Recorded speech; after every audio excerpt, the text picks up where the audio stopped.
C'est parti pour une nouvelle année d'actualité autour du Paris Saint-Germain. On en profite pour vous souhaiter une excellente année 2023 à toutes et à tous. Qui dit début d'année dit mois de janvier, et qui dit mois de janvier dit marché hivernal des transferts. On va se demander dans cette vidéo à quel mercato il faut s'attendre pour le Paris Saint-Germain. Alors Christophe Galtier s'est exprimé à ce sujet après le match de reprise contre Strasbourg. Ses annonces sont très simples, il n'y aura pas d'arrivée s'il n'y a pas de départ. A priori, c'est extrêmement simple. Alors la vérité du 1er janvier et des propos du tout début d'année est rarement celle de la fin du mercato, on le sait très bien, mais quand même ça dessine une tendance. A priori il n'y aura pas de mouvement révolutionnaire dans l'effectif parisien. On va quand même faire le point sur les rumeurs de départ. Les dernières, elles concernent tout d'abord Sergio Rico, qui pourrait aller en prêt du côté du Milan, qui a besoin de renfort après la blessure de Mike Maignan, qui tarde à revenir de cette blessure qu'il avait notamment éloignée de la Coupe du Monde. En Espagne, il y a Sport qui relance le dossier Neymar, mais a priori ce serait plus pour l'été prochain. Voilà, avec une volonté pour le Paris Saint-Germain de reconstruire plutôt autour de Mbappé et Messi qui va être prolongé normalement, et donc de laisser Neymar de côté et d'essayer de retirer une centaine de millions d'euros d'un transfert du Brésilien, mais encore une fois ça concerne a priori plus l'été prochain que cet hiver. Donc on l'a dit, pas de mouvement, ou en tout cas très peu de mouvement à attendre dans l'effectif du Paris Saint-Germain.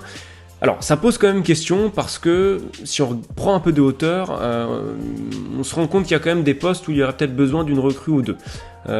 Personnellement je pense surtout à la défense. On se rappelle du dossier du long feuilleton Milan Skriniar l'été dernier qui n'avait finalement pas abouti.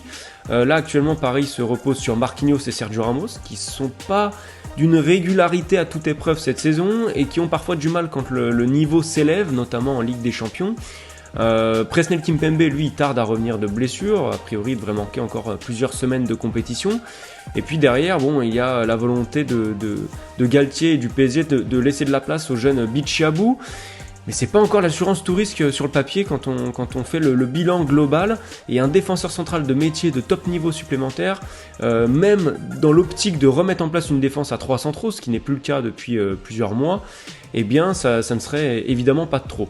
Et puis quand on va un petit peu plus haut sur le terrain, bon, il y a des remplaçants qui n'apportent pas énormément, qui ne donnent pas entièrement satisfaction, pardon. On pense notamment aux Espagnols, Carlos Soler, Pablo Sarabia.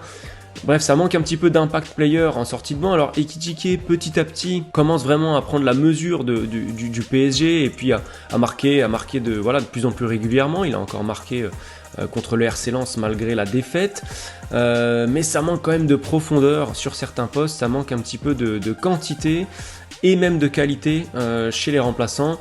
Donc on va quand même rester très attentif aux éventuels mouvements du Paris Saint-Germain, parce que voilà, on ne sait jamais, même sur des opportunités de prêt ou des départs non attendus, eh bien il pourrait y avoir réaction ou action en tout cas du PSG dans les prochaines semaines. On sera évidemment là pour en parler avec vous sur But Football Club et la chaîne YouTube évidemment de But Football Club, si mouvement il devait y avoir.